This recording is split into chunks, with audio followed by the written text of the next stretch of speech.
Kurumjari Yingbiri Punampo Hojek Akoina Laijariba Maphamase Maharani Bagh Kilokari Village Haina khumnaba Kilokari Village Adugi Manung Leiba Sauhan Park Tane Koina si Pangtok Sariba se Sadanjali Macha Makak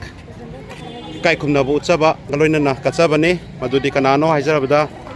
Handak India Pakistan gi landa Koigi Meitei Macha Makak Haibatare Mamingna Deepak Chingakham 7 battalion BSF ki kanoda khoigi tarik tarama thoida leigidaba sokpana tarik trat soga haiba yai poktagi khoigi naw sigi khoigi leigidabdu matangda mayamna Maharani Bagh leiba khoi Meitei yesa mayamna pullaga ekai khumna utpa sadanjali utpa amandi magi maphamda Ishwar maphamda engna chikna tangnu laitanan Santina, when Lainaba Hona Zanaba Honabada, Mayam Sangana, Meira Thaomei, Katsavani, Amadi, Maharani Bagh akoibada leiba, Meitei ereichasingna, Sarugya Bibagi, Amadi Meitei ereichasingna kattuna, Koigi non Manipuri singna, Sarugya Bibagi, Mamuduni, Hazik Uribase, Aduna Haiba, Manipurgi Irangda, Haibati, Naga Kuki. Nataba koi Meitei kuki gi landa sahi ani phajalak laba adubu aikoi gi Meitei macha moina border da aikoi gi Meitei macha moi bagi thodang India bu ngak pagi thodang ama lobiramba yamna chawraba adumba Shahid Deepak Chingakham 7 battalion BSF yaripok sinna legi dabda mayamna awaba phongdokhare mami aduni hoje khoi mayam leikat pa khopagi thormasi hoibe are se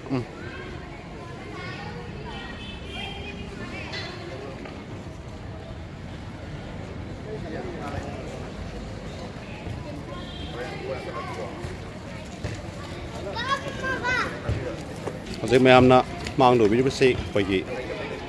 sadanjali Shahid Deepak Chingakham da 7 battalion BSF yaripokta haibina osin leigidaba khoigi Jammu Kashmir gi maphamda khoigi India Pakistan gi landa leigidaba adugi maphamda Meira kattuna kai khumnaba amadi Ishwar maphamda engna chikna leirunaba hayduna katsabagi mami aduni uribase amadi koi Meitei macha moina koigi India ki border da India bu ngak pada thodang chawna lobiramba adumba Shahid Deepak Chingakham yaripoktagi nausna yamna nganna manung matam sadana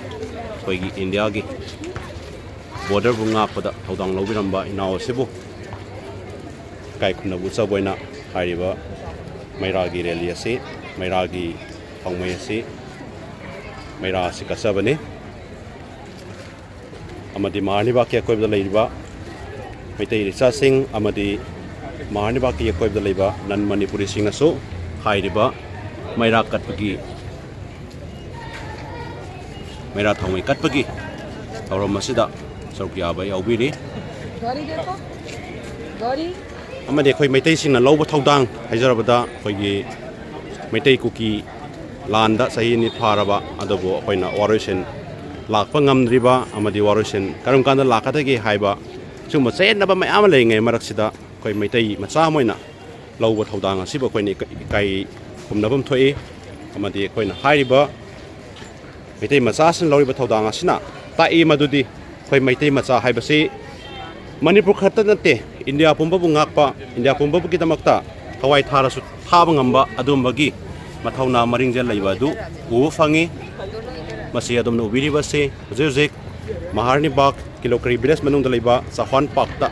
miyamna lei katpa Meira Thaomei katpagi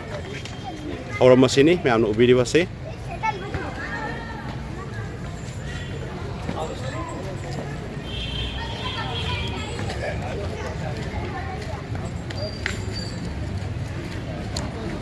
somda check namta hangsake kai nogi khoigi somda kale samiro azabe khoigi ngasi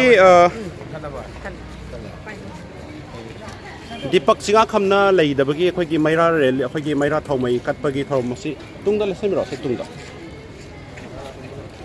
Meira Thaomei katpagi ngasi ꯄꯥꯡꯊꯣꯛꯂꯤꯕꯁꯤ ꯈꯨꯗꯣꯡꯆꯥꯕ ꯂꯧꯔꯤꯁꯦ ꯀꯔꯤ ꯀꯔꯤ ꯍꯥꯏꯕꯤꯅꯤꯡꯕꯒꯦ ꯏꯆꯦꯅ ꯑꯩꯈꯣꯏꯒꯤ ꯃꯍꯥꯔꯥꯅꯤ ꯕꯥꯒꯇ ꯂꯩꯕ ꯃꯩꯇꯩ ꯃꯆꯥꯁꯤꯡꯒꯤ ꯊꯣꯛꯂꯛꯄ ꯈꯨꯗꯤꯡꯃꯛꯇ ꯊꯧꯗꯣꯛ ꯋꯥꯊꯣꯛ ꯀꯌꯥ ꯑꯃꯗꯤ ꯏꯆꯦꯅ ꯂꯨꯆꯤꯡ ꯄꯨꯔꯦꯜ ꯑꯣꯏꯕꯤꯗꯨꯅ ꯊꯕꯛ ꯀꯌꯥ ꯑꯃ ꯄꯥꯏꯈꯠꯄꯤꯕ ꯎꯖꯩ ꯑꯗꯣ ꯏꯆꯦꯅ ꯀꯔꯤ ꯀꯔꯤ ꯃꯣꯠ ꯐꯣꯡꯗꯣꯛꯅꯤꯡꯕꯒꯦ ꯃꯁꯤ ꯃꯇꯥꯡꯗ ꯑꯃꯇꯪ ꯊꯝꯕꯤꯕ ꯌꯥꯒꯗ꯭ꯔꯥ? ꯀꯩꯅꯣꯅꯤ ꯑꯩꯈꯣꯏꯒꯤ ꯏꯃꯥ ꯂꯩꯕꯥꯛ ꯀꯪꯂꯩꯄꯥꯛꯇꯒꯤ ꯌꯥꯝꯅ ꯊꯧꯅꯥ ꯂꯩꯅ ꯑꯩꯈꯣꯏꯅ ꯏꯟꯗꯤꯌꯥꯒꯤꯗꯃꯛꯇꯅꯤ ꯍꯥꯏꯗꯨꯅ ꯊꯋꯥꯏ ꯈꯨꯕꯥꯛꯇ ꯍꯥꯞꯄꯒ ꯑꯩꯁꯨ ꯏꯟꯗꯤꯌꯥꯟ ꯁꯤꯇꯤꯖꯟ ꯑꯃꯅꯦꯅ ꯃꯥꯅ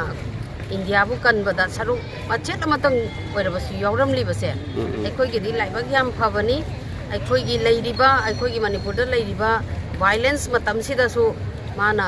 ꯑꯦꯖ ꯑꯦ ꯏꯟꯗꯤꯌꯟ ꯑꯃ ꯑꯣꯏꯅ मागी तौभम थोपा मागी दायित्वदुदी मा कानबा यादे हायना मागी मथौना फुदोक्तना अखोगी इंडिया हाइबा लेबाकसिगी दमक्ता माना थवाईदा पोंथा पीख्रबसु अखोइना मागी कनोसिदी पुंसिदा कावबसु यारोय अदुगा इंडिया गवर्नमेंट नसु मागी चप चाबा कईगिनो हबदा इमुंग मनुंगदु यामना मवोंग ताबा इमुंगसु नत्ते हाय मा मथंदो ओर माले थबक तौरिसिसु अदुना अदुगुबा मयामदुगी कनोदु मागी माना तौगेना खल्लगा तौबो ngamamdana chakkiba mayamdo India government na makoida magi tobom thokpa kharadi adu ba matamda tawbirakani haibagi asadi ui adubu kaigumba India government na aikoigi hojiki hairiba imung manung sida magi awabada saruk yabiriba siga loina na mahaki tawbom thokpa magi mayumda leiriba wana mayamda dai kannana bada kaigumba mateng khara pibiragadi akoi hena yamna nungaigani hena khalli ado akoina su हाइबे याबा मफम लेरगदी अदुम हाइननबगी कनो अमदि अखोइ room अमदि अदुम थमगनी अदुबु हुजिकी ओनदी as a soldier of Indian India की ओइबा मा कनो अमनि सेना अमनिना मागी तबम थोपा मागी तौरकनी हाइबगी कनो अमदि अखोइ उइ अदुबु कईगुम्बा अखोइना पामजरिबा पांदमसे इंडिया गवर्नमेंट ना मागी दा यामना चंगछलगा तौबिरकनबसो अखोइ कनोदा गवर्नमेंट ऑफ इंडिया दा अपील सोइदना तौगनी सिदगी हेना अखोइना ngamba हाइबबो अखोइ ngasi अखोइ किलोकरी विलेज सिदा लेरिबा अखोइ खरना अखोइगी यामना थौना परबा सुंबा भारत की दमक्ता मथौना कनो मथाइ कथोखरबा मागी दमक्ता कईगुम्बा खरदंग ओइसु श्रद्धांजलि तौबो ngambagi तंजा फंगिसे अखोइगी सु लाइबक फबनी अखोइ सु इंडियन नि हाइबदा यामना पोंगना चाउना हाइबदी एज ए इंडियन सिटीजन अमना कनो इंडिया की दमक्ता इगी इमा लेबाक्तगी लाइबा इगी इचा दीपकना लेगिदबसे सिगी दमक्ता सु अखोइना इमुंग मनुंगी अवा अनादा अखोइ सरुक याजरी हाइबसे मतम लेबा खिबिकता इमुंग मनुंगना सु निंजंग बियोना इना कनो मयामदा मैसेज पिजरी मतम लेबा खिबिकता अखोइगी दरकार ओइबा मतमदा अखोइ मागी तौबम थोपा अखोइ दुम तौबदा अखोइ मतेंग पांगजगनी थागसर से कनो श्रद्धांजलि पीबनी ना कोई मिनट अमा निगुम्बा रेस्ट लाओ सोमदम ता अंगांग सा सोमदम ता लापिउबा उनसीबा वारी को ना सावा सोमदम लाओ जेक हाइरिबा सैयद दीपक चिंगाखम दा दीपक की दमकता कोई मिनट अमा खक्तंग मोदा एकै khumnaba amadi श्रद्धांजलि उत्पो होइना अखोइ ngahadang मिनट अमा लेपिनासियाना यामदा हाइजे ओके वै मिनट अमा खक श्रद्धांजलि उत्पो होइना तमिना एकै khumnaba utchaba ममांग लेजरिबसे म्याम नोजरिबसे कोइ महारानी बाग किलोकरी विलेज की सौहान पार्क हाइरिबा अदुदा असी नुंदांग असिदा हाइरिबा मैरा थाउमै असि कसदुना एकै khumnaba उत्पगी मम्मी अदु मैमना उबीरे मसीनी कोई मैतै मचा मोइना पोकपदा मैतै मचा मोइना हराउबा अदु लेजै मदुदी इंडिया बु ngakpada अखोइसु सरुक चाउना तोदान लौरि थागसरी मैम पुनो